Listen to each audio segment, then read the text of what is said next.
Hello everyone, welcome to the next class of Environment Economics. Today I am going to discuss the topic which is market failure. Alright, so let's start. First of all, what is market failure? Market failure means kind of market distortion or market imperfection in different senses or in different aspects. Basically, market failure represent an economic situation in which there will be inefficient distribution of the goods and services in the free market. As we know that in the free market, demand and supply basically determine the price equilibrium, right? It is determined by demand and supply forces. But whenever there will be inequilibrium in terms of demand and supply, what does it mean? It means whenever there is equality between demand and supply, we will have a equilibrium price. Fine. But on the other hand, whenever there will be inequilibrium or disequilibrium in terms of demand greater than supply, or I will say that demand is lesser than supply, then it will lead to market failure or market inefficiency.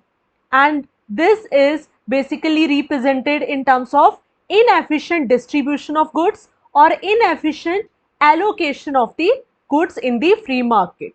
So the market failure can be seen in terms of demand side market failure and supply side market failure. Now, what is demand side market failure?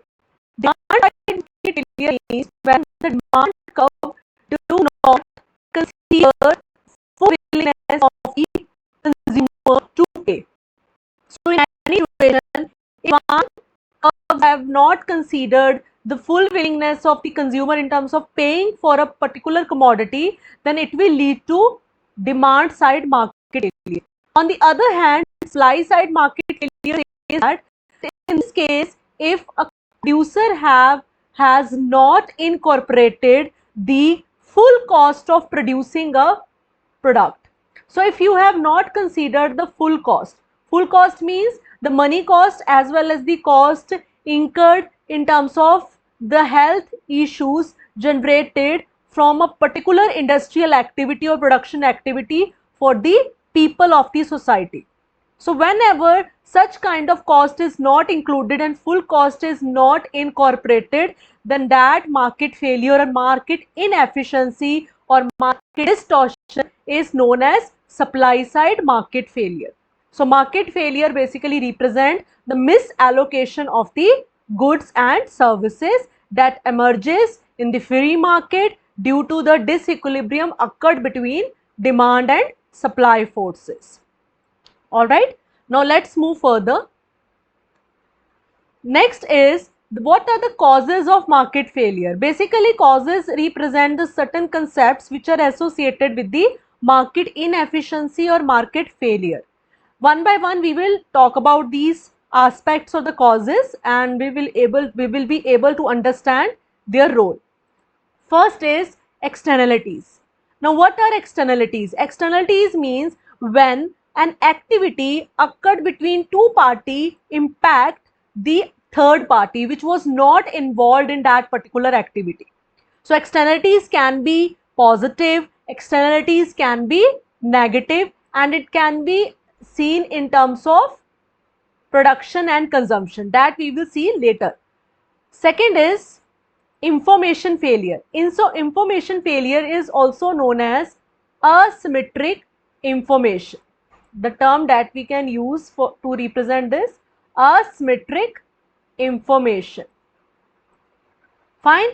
So now asymmetric information or information failure means, suppose if a company does not provide the full information to its consumer, and due to this reason, if a consumer is not able to make right decision regarding the price that he or she wants to pay, or he or she is ready to pay for that particular product, then that is an issue of asymmetric information or information failure. Like suppose whenever an LIC agent came to us and provide information about the policy, that these are the different aspects of this policy, but if it doesn't provide certain information or conditions related to that policy, then due to this information, lack of information, we cannot decide properly that whether we should take that policy or not.